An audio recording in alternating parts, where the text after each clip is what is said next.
Hey, Eastern Oregon, welcome to AM on EOA, your connection to Eastern Oregon on this July the 28th. You're thinking about it too much. I know. Man. I was like, yeah. You had a really good streak going. And then now you're in your head. Yeah. It's like when you get the yips in baseball. Yeah. Pitchers, like it's crazy. Like there's been guys that had to stop pitching because of it. There's this Rick Ankiel. He was a pitcher for the Cardinals. Yeah. He got the yips really bad and he couldn't throw a strike. What are yips? It's what you call it when you're in your head. A royal screw up and you can't get out of it. Yeah. Yeah. It's just where you come. So he ended up moving to center field and played center field for the Cardinals. Because never pitched again. Just he couldn't get out of it. Couldn't get the yips out of him. Well, yeah, maybe we'll have to have Benny sit in and you'll have to work on your yips for a little while. I saw a picture. There's a lot of baseball stuff on reels, and at least there is on my feed. Well, it's the only sport going on right now. Yeah, basically. Is that the deal? Yeah. And your speaker's on. Mm. It's all right. I muted the radio part. It's all right. Anyhow, in this picture, did this dance. I mean, it was so fun. I don't know. You probably saw that. It's the Savannah Bananas. He raised his leg and he kind of does. They're like the Globetrotters of baseball. Are they? Yeah, they're not a real team. Oh, I see. Yeah. Okay. That's the Savannah Bananas. They were. Oh, that's right. Yellow and yeah. They do they have a pitcher that pitches on stilts and the Globetrotters of baseball. Yeah, they are. That's really. I mean, yeah, and they like the shortstop and the second baseman will come behind them and they'll make a reel. They'll all do a dance together and then pitch. Oh, I think I did see that. Yeah. Yep, Savannah Bananas. So they're not a minor league team or anything. They're just but they play just purely entertainment. Yeah. And they usually play the same team, like the Globetrotters played the team that the home team. Then what were they called? The Globetrotters opponent. It's a good trivia question. The Globetrotters of what? Trotters opponent. It's a good trivia question. I don't know it. I can't remember. Well, the Globetrotters. When I've seen them, they played the home team. Yeah, but they always play. They have like a built-in team they brought. Yeah. I mean, they play like high schools, and like they'll play the Washington Generals. That's their team that they always played.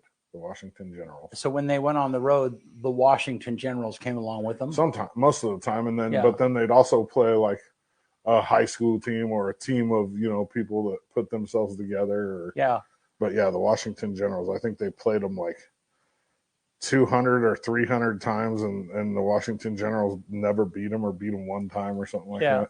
I wonder what it would be a little bit of to be on the road with someone like them and to always be the straight guy, to always be the person that gets beat.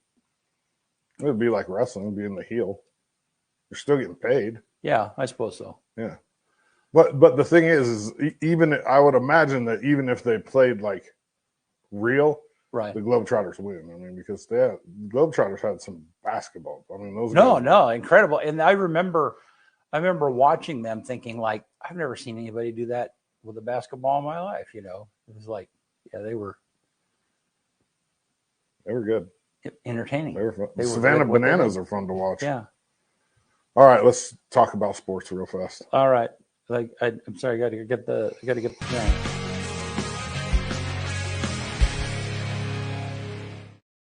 So there's not a lot happening in sports. So I'm just going to go ahead and tell you guys a little bit about Shrine, and then I'm going to play a couple videos for you. Not this Saturday, but the Saturday following, the 6th, Baker City. They have all kinds of stuff going on all day over there. There's breakfast. I'll just play the video for you, and you can This is Doddsy with EOA Live Sports, and the Oregon East-West Shrine football game is right around the corner. Join the festivities on Saturday, August 6th, starting with the Baker City Cattlemen's and Women's Steak Breakfast from 6 to 11 a.m., followed by the Community and Shrine Parade at 11. If you want gear or to win one of 2 footballs autographed by the players, join us for the Cattle Women's Gridiron Party at noon. Pageantry starts at 6 p.m. at Bulldog Stadium in Baker City, Oregon, and the kickoff for the 69th annual East-West Shrine game is at 7. Go to eastwestshrinefootball.com for tickets or buy them at the gate. And remember, if you can't make the game, there are multiple places to watch it, including EOLive.tv, our Facebook page, our YouTube, and EastWestShrineFootball.com. Get ready to see the best 5A and below football players in the state take to the field in the East-West grudge match. See you on the 6th. I appreciate you. I'm Doddsy, and I'm out. Okay, so, and then I'm just going to follow that up with a video for businesses. If you know somebody that owns a business, this is a great opportunity. Check this out. Business owners, this is your last chance to get in on advertisement during the 2022 Oregon East-West Shrine Game. It's a great opportunity. This game is seen all over the state. There's players from all over the state. If you want some more information, contact me, Kyle, at EOAlive.tv. We'll see you on August 6th. So yeah, the Shrine Game. There's a lot of great opportunities to advertise. Get a hold of us. The information was right there. Yeah, it's going to be exciting. Man, seeing that makes my anxiety level go up. Yeah, definitely. Yeah, the players are going to be here in, what is today? Thursday? Yeah. 4 days. Yeah. When do they come in? Like Monday. Sunday night? Monday. Heck yeah. So, yeah, and for those of you that don't know, so they come in the whole week previous, and they're practicing and being housed and fed up at EOU. Yeah. And so during that week, we try and get a number of different stories or interviews or stuff that we play actually during the game. So. Yep. I got another new hat on today. EOU this one's football. Yeah. What was the one you had yesterday? Volleyball. Yeah. Yeah, and it matches my shirt. I did not. You didn't plan on that? It just happened. I was planning on wearing this hat because I haven't worn it yet. Yeah. First day. But yeah, it's exciting. There's not much otherwise going on sports-wise. All the baseball's over. We're moving into football camps. It's moratorium week, and then I think next week is when they can actually start doing some meetings and working out. All right. Well, here I guess we let's look at weather, and it's going to be hot again today, I'm sure, right? I'd imagine. Yeah. I think it's going to be hotter today than yesterday. Let's see what Gabe said. Heading into the day on Thursday, I'm expecting widespread triple digits, an exception for Baker and Meacham, holding into the 90s, where we will continue to see an excessive heat warning west of Baker and Burns. East of that is a heat advisory. Otherwise, lots of sunshine, the most actually, expected up towards the north, as we'll continue to see a hazy sun down south, although it's possible by the time we hit the second half of the day that haze eventually makes it up towards the north and east across the rest of our region. Otherwise, these temperatures highlighted in red are what I'm predicting to be a new record high for the day on Thursday. I'm expecting 109 in Ontario, beating the old record of 107 back in 68. Pendleton 108, beating the old record of 106 back in 68 as well. Burns 103, I'm projecting, beating the old record of 97 back in 2016. And LeGrand making up to 102, I am projecting today, beating the old record of 101 back in 1999. Heading into the day on Thursday for LeGrand, it does look like this. We'll start out into the mid-70s at 8 o'clock, making it up to lower 100s by the 4 o'clock hour. Northerly winds in the morning will change to the northwesterly in the evening, gusting up to 25 miles per hour in spots. Heading into my short-term forecast for the Grand Ronde Valley, tracking a high of 102 for Thursday, drop into the lower 60s overnight. I think we'll be slightly cooler on Friday as more of that haze makes it into the picture, but still hot with temperatures near 100. Wow. Too hot. Yeah, it is. It's been too hot. It's miserable hot. Yep. But at least I guess it's not raining. I don't know. Yeah. I mean, I don't mind the heat as long as it's not like not going to dinner in a place without air conditioning. Yeah, I know you were telling me about that. Yeah. You can't even eat when it's that hot. No. No way. No, but I have sympathy for our friends who have restaurants and so on and so forth. But if I pull up to a restaurant and it's a hot day and the door's propped open, there's no way. I'm that same way. It's like now they all know to keep the door shut. What's even that? If it's hot. Now they all know to keep the door shut. Yeah, but they can't. They're not going to do that. They're if it's hotter out where you're eating than it is in the kitchen, there's a problem. Right. But I know a restaurant business owner, here locally, and he was, I mean, the system, he didn't own the building, he's renting the building, and the system, the air conditioner just can't accommodate this kind of heat, and so it's I sympathize for them, but it's like from a customer basis, I can't pay for a meal and enjoy it and sweat all at the same time. That's not me. No fun. All righty. No fun. Well, here in just a minute, we're going to have Union County Commissioner Paul Anderes with us. We'll be right back right after that.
All right, we're back with Union County Commissioner Paul Anderes. Hey, how are you doing, man? I'm well. How are you? In person. Yep. We can shake hands. This is good.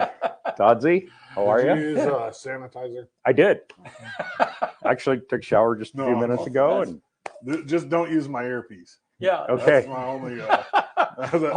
No, that's not your only. No, that's you are incredibly picky about your environment, Yeah, your chair, and I mean whatever it is like your orb. I like to be comfortable. Your little thingy. That's why I was talking to your brother yesterday about like eventually moving out. I'm like, I really want to be out of the studio, but at the same time, I don't want to have to recreate my little.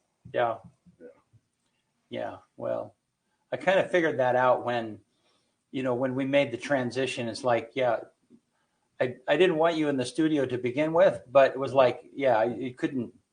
It's like it's kind of your home. Yeah, that corner is your home. I don't like the windows though. I don't like people staring. Right. Yeah. But hey, so how are things going? Good. You're done with the campaign business? Done with the campaign. I am incredibly thankful that I was reelected, and I really thought things were going to slow down a little bit after the election, but they have not. It's just been really busy since then in a good way. A lot of things going on, and but I am incredibly thankful for being reelected with a pretty decent margin. Good. And appreciate all the local support and getting my message out as well. And you were a big part of that. Well, good. And so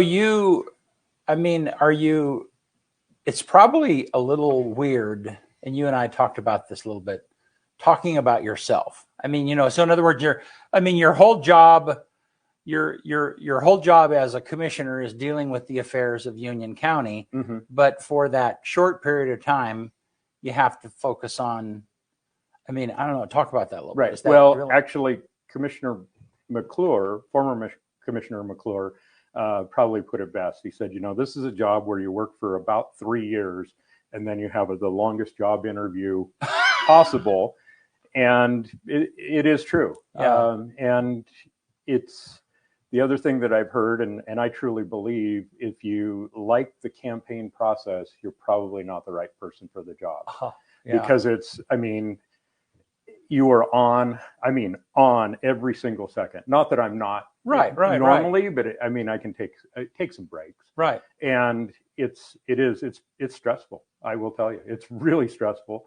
And I mean, you show up somewhere for dinner even.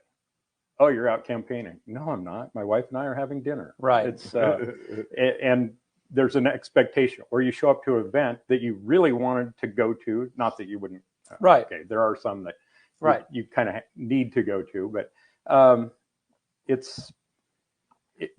when it's over, you can take a little bit of a sigh of relief and step back a little bit. So people always question your motivations. Most certainly. That's the deal. Yeah. Yes. Most certainly. And I, you know, I mean, at Rotary, I'm a part of the group, the noon Rotary group that meets. And whenever we've had some of our elected officials, when they show up, like, oh, it's campaign season again. Yeah. I mean, that's kind of the razzing part that they get, you know. Yeah. And it's part of the job. And right. I mean, there was no secret that I campaigned hard. I didn't take it lightly. I wanted to make sure that I was able to continue the work I'm doing, and I campaigned incredibly hard. Yeah. And then the other side of it for me is when you talk about a local campaign, the folks that are talking to you are generally your friends and neighbors, people that you get along with pretty well. Oh, you have nothing to worry about. You've got this. And right. It's like, well, wait a second. You know, there's no data out there right. other than election night right. when you get the results. So I think you've got to campaign hard, because there's so many instances where you've seen folks that maybe did campaign hard and didn't win for whatever reason. Right. There's some colleagues of mine that are commissioners in different places in Oregon that lost, and some of them lost handily. And, right. I don't know the particulars, but I did not want to be in that category. Well, and even in Union County's past, there are some commissioners that only lost by a few votes, True. A handful. Yes. Yeah. I Yep. mean, and Yep. so then, yeah, I can understand how that just matters. Yeah. In Baker County, I mean, they've had 2 running, and their primary is similar to ours, and 50% of the vote plus 1 wins it, and neither of the 2 candidates received 50%. They were at 49 and change, 48 and change, and it was, I want to say, I can't remember the number, so I'm not going to quote it, but very few votes separating them. And now they have to campaign on into the November election. Wow. So it's crazy. It is. And I'm very thankful, very grateful for the support I received. I can sympathize with you on the wanting to go out and not, sometimes I just want to go out and watch a baseball game and be Kyle. Mm-hmm. But the good thing about me is I wasn't elected, and nobody, very rarely do I hear anything like that, like I'm doing wrong. You know right. what I mean? So that I can't I can't feel that part of it, because I don't know if I could really handle that. I don't even like the, going out and having. I mean, I kind of like it, but it's it's sometimes uncomfortable. Yeah, I want to just go watch a baseball game sometimes. Right, and yeah, it's certainly true. I mean, there's times, like I say, when my wife and I went out and just wanted to decompress a little bit, have a nice dinner, and people are coming up with issues, and that's I know it's really tough for people to hear, but there's a lot of times where they bring up topics that are not county related. They're city related, they're state related, or they're federal issues, and I'm like, really don't have that kind of influence, unfortunately, but I can usually direct them in the right way. So I think that there's a common, I mean, there's two things I think. One is Union County and the management of Union County is complex. I mean, there's a lot of departments, there's a lot of area, there's a lot of square miles. I mean, there's a lot of square miles of county roads. I mean, it's just, and so the chances of someone being disappointed somewhere along the line is pretty high, whatever it might be. I mean, you didn't get my county road plowed with snow. It's not been cared for. You turned down my permit, although that permitting process, anyhow. But the point is there's a lot of opportunity for people to be disappointed in one way or another. And usually by the time it gets to my phone or my email, they're angry because they're so frustrated, which I understand. And to that point, we've got just shy of 600 miles of roads in Union County. Approximately 150 of those miles are paved. And we've got, and this is the one that surprised me when I got into office, because I just wasn't aware that we've got 89 bridges in Union County. And you start thinking about, well, how do we have 89 bridges? And that doesn't count the state or the federal bridges. That's just county bridges. Bridges that the county is responsible for. Correct. In one manner or another. 89. Wow. Yeah. And we've got a number of them that are in poor or deficient. And fortunately, we've been able to partner with some state and federal agencies, and we're in the process of upgrading those. But, a little bit of a cliche, but every day they're getting older. But our public works director does a really good job partnering and leveraging dollars. And I'm really pleased with, and on that subject, the public works department did quite a little chip sealing this summer. And, it's not like you just put it on and we're the oil distributor physically distributing it is a contract. It's not ours. We're in the process of it was approved to purchase one of those for ourselves. So we're really not at the mercy of the contractor. Thank you. And then getting the chips down right and making sure people aren't driving too fast over it. And in the middle of the chip sealing on McAllister was when they had the semi accident on the freeway and closed it. So, and everybody's got a phone that tells them which way to go. And that's the way? Sorry? That's the way it told them to go? Well, for a lot of them, yes. And so they were freeway traffic over, less than hours old, chip seal, and blew all the rock off of it. And then once you get down into the oil that they put on there, and there was gravel pulled all the way into Island City, and then also all the way to Walmart or Walton Road there on Cove Avenue. And it's like, so we go back and put another layer of gravel on it and try to get it packed down before it gets torn up again. But and no one could predict that, and that's and I totally get that. I mean, one is how complex Union County. Well, then it's any county, any city management, any of that is way more. And then the second part is how little control you actually have over that. Yes. Yes. I mean. Yep. The reality, it's just how you guys are elected. There's 3 of you. You have 4-year terms, but all of the work the day-to-day work in public works or tax revenue or whatever, that is all done by employees that have been the sheriff's office, whatever it might be. So the sheriff might be elected, he comes or whatever. These elected positions are elected, but the worker bees, those are the guys that have been doing, hopefully they're doing the same job and doing it well for 10, 20, 30 years. Yes. And I think we're incredibly fortunate to have such good employees at Union County. Yeah. And a lot of that longevity that really helps them do their job better a little bit better every year. Right. And We do. And people go, oh, you're just saying that because you're a commissioner. We have got incredibly good employees in Union County. Right. And about 2 weeks ago, I guess, and to my knowledge, it hadn't been done before. The three commissioners, Commissioner Beveridge and I brought some hamburger.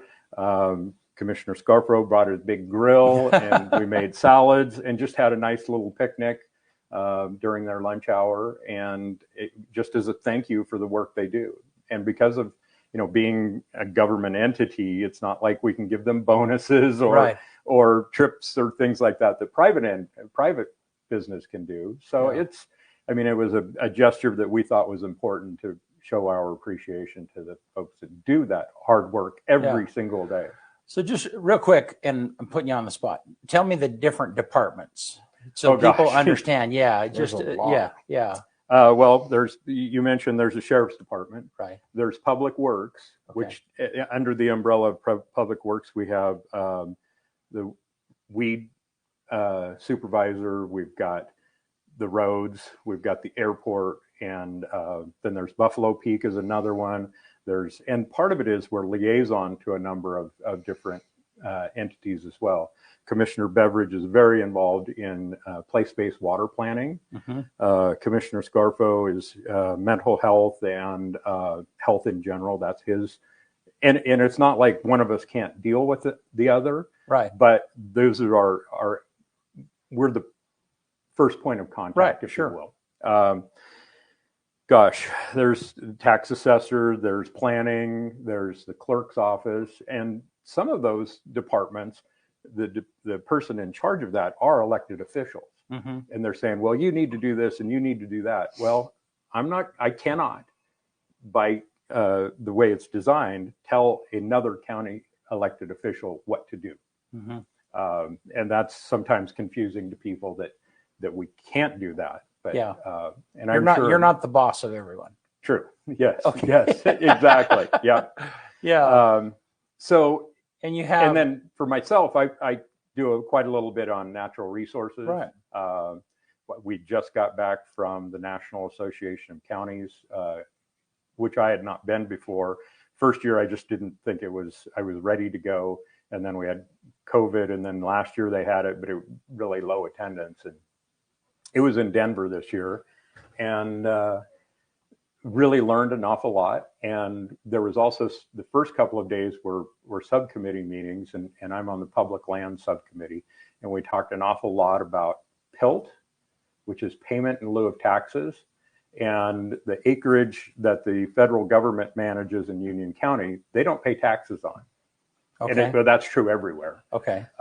So they came up with this formula years ago to pay those counties with especially with large masses of public ground, payment in lieu of taxes. So ballpark, we get about $1 an acre, and as do the counties surrounding us. And Union County is give or take 50% public management. Really? Public ownership, if you will. Yeah. Okay.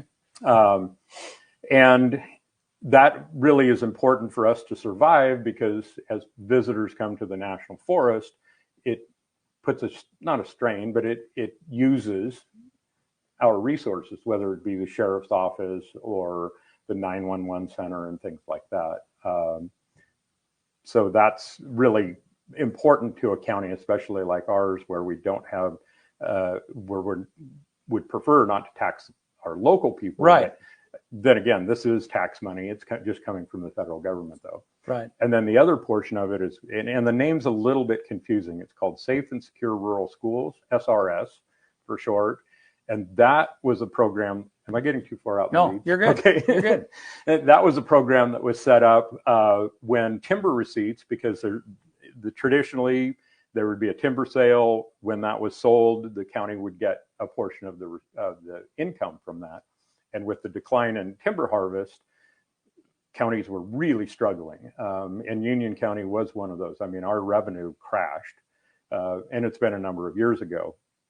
And the federal government came up with this idea of to supplement what we were getting in the past. And it's not to the level that we had in the past, but it is certainly helpful. And Senator Wyden has been a huge champion of both PILT and SRS, and we're very thankful for that.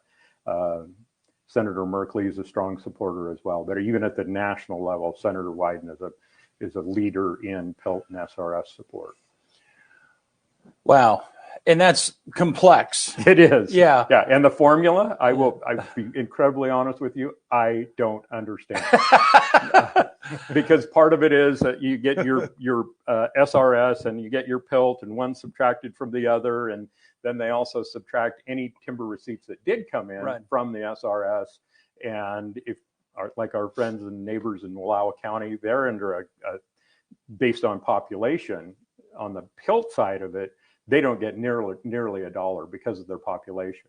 And it's not like they have less expenses because they have a low population, because I mean, you know what visitorship is like in Wallowa County. Yeah. And that was one of the topics that we talked about, is trying to figure out a way to get rid of that population calculation in there. Right. And zooming back out just a little bit, the bottom line is you have all these Union County responsibilities. And I mean, all of that eventually comes down to money. How are you going to pay those salaries? How are you going to pay for that equipment? How are you going to pay those contractors? Whatever it might be. And you're running on it. I think you guys have a biennium, a budget every 2 years that you approve. We're every year. Every year. Yep. And so then you're trying to make that all fit. Yes. Whatever. And then you have federal dollars, like what you're talking about, that are coming in, and you might not understand exactly how the money comes, but you're really glad that you can add that to the plus side of the equation. Yes, exactly. Right. Yeah. And it's state money. Right. It's federal money. It's grants from both state and federal. Yeah. And it's really complex. Our bookkeeping department is really good about doing that. Our audits every year are spotless. And again, it goes back to those people that do their job incredibly well. So then let's go back to the departments. Okay. We had the Union County Jail, that's under sheriff. Correct. Right. Okay. In a cooperative agreement with City of LaGrange. Yes. Right. And then DA's office. Where does that? Are they their own? Thank you. No. Well, in the district attorney is Kelsey. Her salary is funded by the state of Oregon. Okay. Virtually all the other expenses are our responsibility. Okay. And probation, where do they? Probation and parole is we call it a sister department to Sheriff's Department, and they work very well, very, very well together, as do the Sheriff's Department, parole, and the district attorney's office. And it's people, they are not, you're paying them too much or whatever, and I hear those things. Yeah. But when you look at our district attorney's office, and the first time anybody can remember, we've got 4 people that are up on murder charges. Yeah. Sitting in the jail. Yeah, sitting in our jail right now. Yeah. No, it's funny. A couple of them have been there for like almost 4 years. Yeah. It's been quite a while and they're on trial right now, as I understand it. I don't follow that especially closely, but it's an incredible burden of work that they're having to put together, because you don't want to make a mistake on that and send someone free that was guilty, or vice versa. And they are doing a really good job with limited resources. And one of the things that, and again, if I'm off on a tangent, Eastern Oregon Counties Association, which is basically the 13 counties east of the Cascade, has a set of priorities as we're going into this next legislative session. And that is one of our priorities, is try to get the state to better fund our district attorneys offices, because it's an incredibly important part. And again, we don't want someone convicted wrongfully, but at the same time, we don't want someone to go free that needs to be held accountable. Right. And public health, where's that? Public health is it's a contracted service. CHD. Okay. So yeah, CHD, okay. The county, and well before I got into office, this was set up. And so we contract with them, but we also, and we found this out during COVID, and again, I'm a little embarrassed that I didn't know about it prior to being elected, but the county health authority in this particular county is Commissioner Beveridge, Commissioner Scarpo, and myself. I mean, and that's where the buck stopped. And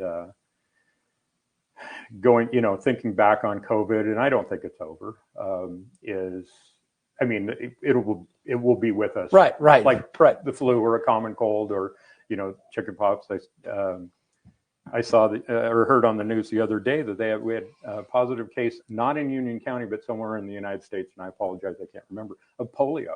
I thought polio was eradicated. Right. But I mean, those are the kinds of things that Public Works traditionally had worked on, is making sure that people, the general health of the population was good.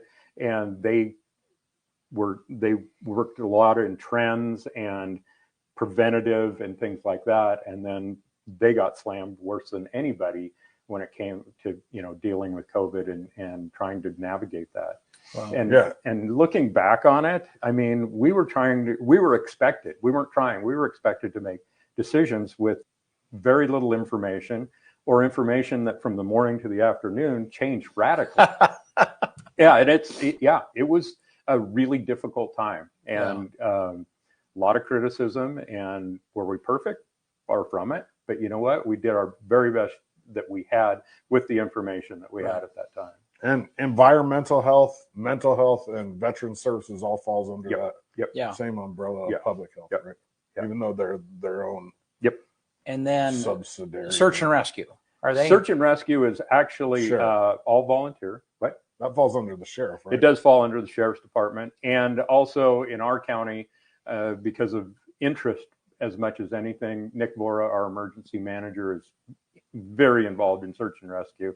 And he really brings those two departments together and make sure that the limited resources are used well.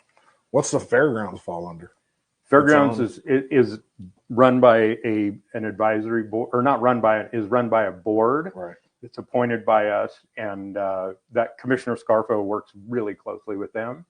And one of the things that we've been working on, whether it be at the legislature or looking through that budget, is finding a way to fund getting sewer across the river and freeway, and get that up to snuff. Because some people think of fairs that, it's only there for a week in August, which is the furthest thing from the truth. I mean, we've got Grand Ronde Hospital just did an event there, big event there for Beer Fest. There's a motorcycle rally. There's riding events that go on there all the time. There's wedding receptions at the Mount Emily building. People rent it out just for. Yes. Yeah. And that's was really difficult to communicate, especially when we were at the legislature and trying to advocate for more funding for fairgrounds.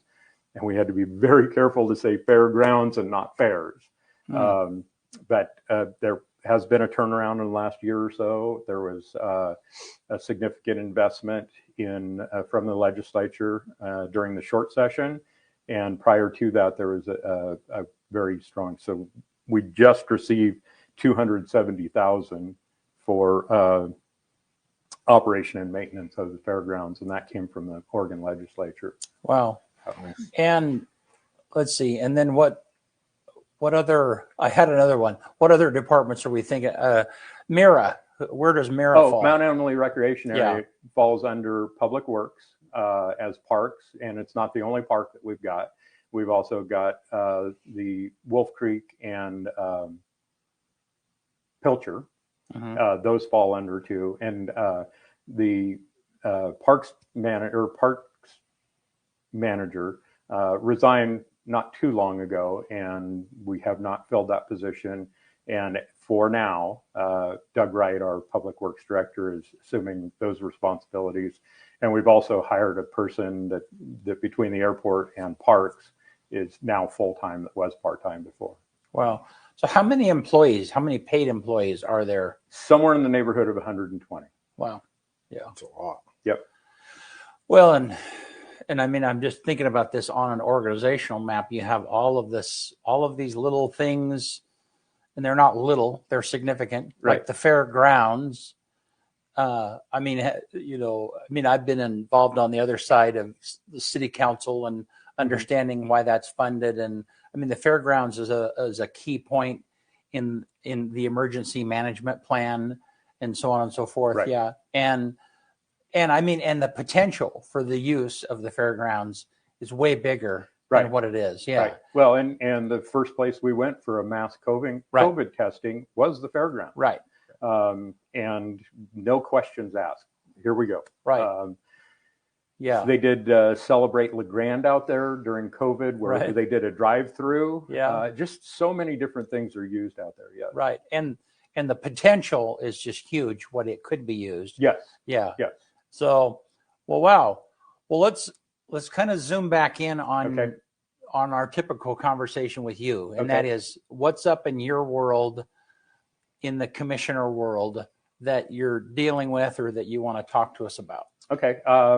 Well, one, it's not a surprise. Fire season is on us. I was out at Oregon Department of Forestry on a different topic, and they got a call for a fire yesterday. It was out past Tony Bay Meadows, and I checked this morning, and it looks like they caught it at 1 acre. And that was, again, really good cooperation between Oregon Department of Forestry, reading they had 2 engines there, and then the Grand Ronde Fire Zone out of the Forest Service had an engine and a hand crew on it, and caught it at 1 acre.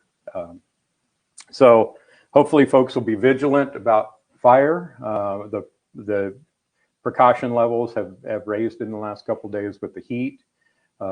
Speaking of the heat, I see on social media and I see driving around town, a lot of folks have water out in coolers, which I think is just incredibly generous of people to think about their neighbors and friends that might not have access to cold water right away. Mm-hmm. So, and, watch out for each other, especially, when you're in the woods and as these temperatures are incredibly high these days. So that's part of it. Mount Emily Recreation Area, there is a MARA meeting next Tuesday evening at 6 in the Meisner building.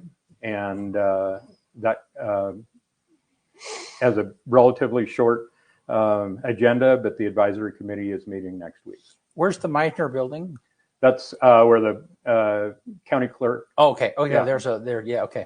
Yep. There's a little conference room there. Yep.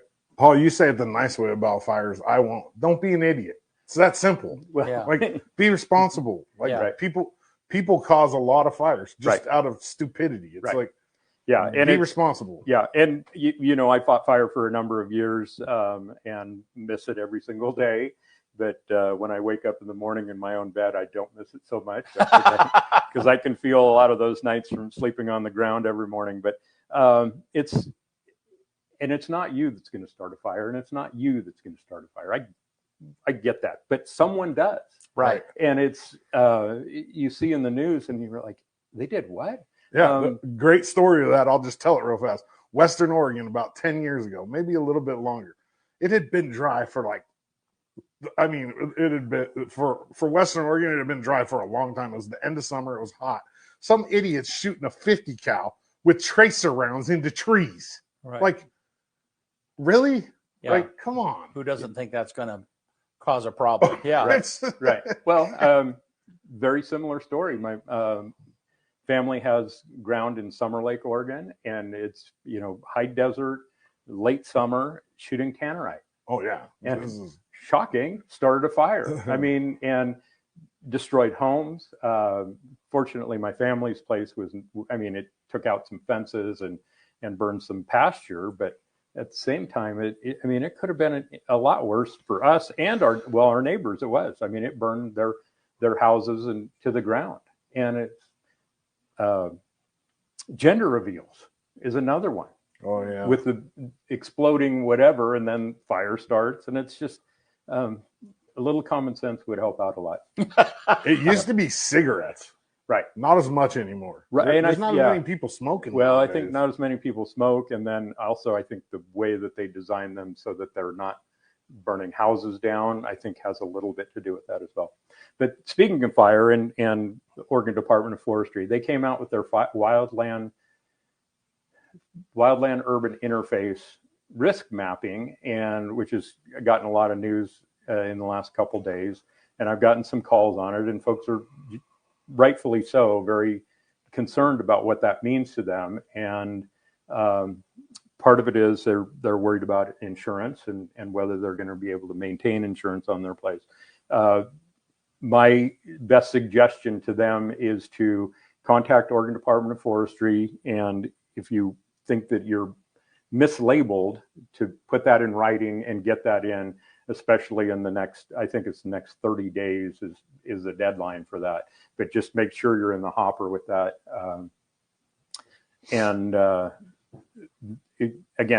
It caught a lot of people by surprise, and Oregon Department of Forestry is fielding a lot of calls. I see, fortunately not in our area, but down in Southern Oregon, they moved one of their meetings from in-person to online because of threats to Oregon Department of Forestry officials. Wow. So Yeah. so zoom in on that. Explain how their classification matters to the owner. Well, and that's part of it. The rules are not out, and that was what the meeting was for. So they rolled out these maps, and there's different layers on the map. So it's and I'm struggling with the exact terminology. There's high and extreme are the two highest categories, and then you overlay that with the wildland urban interface zones. Okay. And that is really the folks that are going to really need to pay attention and make sure that. And what they're talking about there is some hardening standards where they have to have their trees trimmed up. They have to have things not tidied up, but prepped to better survive a wildfire. And some of them, a gentleman I talked to yesterday, maybe it was the day before, has already done that work. Right. I mean, his place looks like a park. I mean, it's beautiful. Right. But his neighbor didn't, and the other neighbor didn't. So puts him at risk. It does. And part of it is he got lumped into this zone and part of it too, and I don't want to sound critical, but they took a state map and brought it down to the tax lot level. So they didn't do surveys of individual properties. And I think that's where folks are going to have some ability to say, hey, wait a second. I understand that I'm in the zone, but this is what I've already done to help make my place fire resistant. And and you don't know what the rules are, but the potential is what? That their insurance will go up, or the potential, what's the downside of? Actually, it's even more than that, in my view.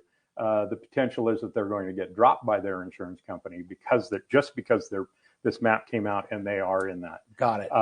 And then I think we all know how difficult it is to find insurance after you've been dropped. Right. Because why were you dropped? Well, because I'm in a high, WUI. Yeah. And that I think is really going to be the tail that wags the dog is the insurance companies. So it's not unlike, recently the city of LeGrand redid some of their floodplain, and that changed people's insurance because you weren't in a floodplain. Hey, we redid it. Now you are, know, and so, and that's, it's similar to that, very similar to that. Yeah. And that's one thing I found out at the NACO conference last week, and I was unaware of it, and glad again, you don't know what you don't know, and was able to pick this up. But the FEMA, which administers the National Flood Insurance Plan, NFIP, because we love acronyms.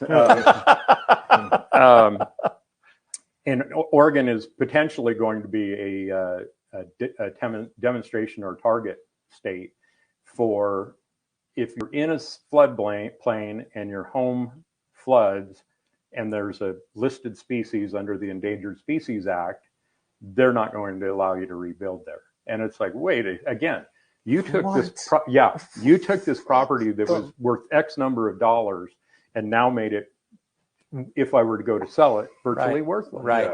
So that's crazy. And I've thought of that. That occurred to me not too long ago when, again, if your home is destroyed in some kind of natural disaster and then you finally have the funds to rebuild it, but at the same time, now you're subject to all of the new codes, whatever it might, since that home was totally, and what a burden that would be for some folks. Yeah. Right. And there has been a little bit of relaxation on that, especially, when you looked at some of those fires in Southwest Oregon, around Medford. And we're talking thousands of homes. My son just took a job in Medford, and he really struggled to find a place to live because there's so many people displaced from that fire to trying to rebuild their homes and their lives. Right. But similar thing. I mean, the similar application where somebody's trying to rebuild and no, I'm sorry. Yep. The home's gone. Really sorry for you, but right. Yeah, there's an endangered species here. Yeah. And that's one of the things we're looking at is, as Eastern Oregon Counties Association is approaching the legislature with a rule that you can build back with local lumber. Right. Because, as a framer is framing your house, the lumber that these small mills that are sometimes utilizing material that can't be run through an industrial mill, are significantly better than what you can buy at a Home Depot or something like that. But it doesn't have that stamp on it, so you're you are not allowed to use it. So as that framer uses that local lumber, the inspector still comes through, and if there's anything that's lacking integrity, they're going to flag it, and that contractor's going to have to redo it. They're not going to use lumber that's not sound. Right. So we're hoping that we can get that through the next legislators, especially in the rebuilding process, is using local lumber for framing. Wow. Yeah. Crazy. All right. Well, anything else in your world that you want to? And as I think about this, I'm thinking I'm forgetting departments. I'm forgetting things that I do. I'm on the Northern Blues Forest Collaborative. We had a really good meeting yesterday. There's a field trip up by Andes Prairie this afternoon. I'm going to be able to catch part of that. Bottom line, I love my job. Good. I love being a teacher, and this is significantly different than that. But also, there's a lot of similarities as well. But I love my job, and one of the things, and I am not a campaign promise person. I think you know that about me. Yeah. But one of them that I did is one promise that I made, or the only promise that I made, was that I was going to try to communicate better. So I appreciate this opportunity, and then I'm putting together at the beginning of the month a kind of a summary of what I've done in the prior month. And we were just talking before we came on. A little embarrassing, but somebody said, "I'll see you Tuesday night," and I thought, "Well, what's Tuesday night?" And there's a meeting. It's August 2nd, and I went, "Where did July go?" Right. It's crazy. So yeah. So I like being able to better communicate. I've gotten some good feedback on that already. And PANDERES@union-county.org, and then 963-1001 is our phone number. And you don't have to be frustrated or angry to call me. Feel free to. No, don't you automatically filter the frustrated, angry ones to Scarfo? No. No. As much as no, I'm kidding. And that's, really calls will come into Commissioner Scarfo, Commissioner Beveridge that are really in my wheelhouse or vice versa. Right. And hey, this person has this issue. Can you visit with them about that? Yeah. I agree. That's awesome. I think the three of us work very well together. Sometimes it's really odd because of, and I understand why they're there and I fully respect them, but Oregon public meeting laws, because two of us together is a quorum. Right. So it's sometimes that's a little bit difficult to navigate without blindsiding them in a public meeting. And we want to make sure that we're not doing that because, again, we get along very well. There are county commissioners in other counties in Oregon that will not speak to their co-commissioner. Yeah, outside of a public meeting. Yeah, unless they have to. It's crazy. It is. And I think I'm fortunate to be in that situation that I don't have to do that. And then the other thing is, there's times when folks see Commissioner Scarfo and I out in public and, "Oh, you guys are having a meeting." No, we're having a beer. Yeah, this is a big difference. Yeah.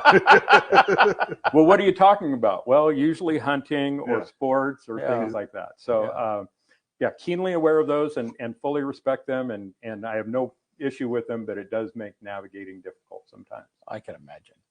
Well, I've said this many times. I appreciate you. Thank you. I appreciate talking to you. I love how, I love how you think and explain things. I'm sure you are a great teacher, but but you're right. You still continue that, and I love our commissioners.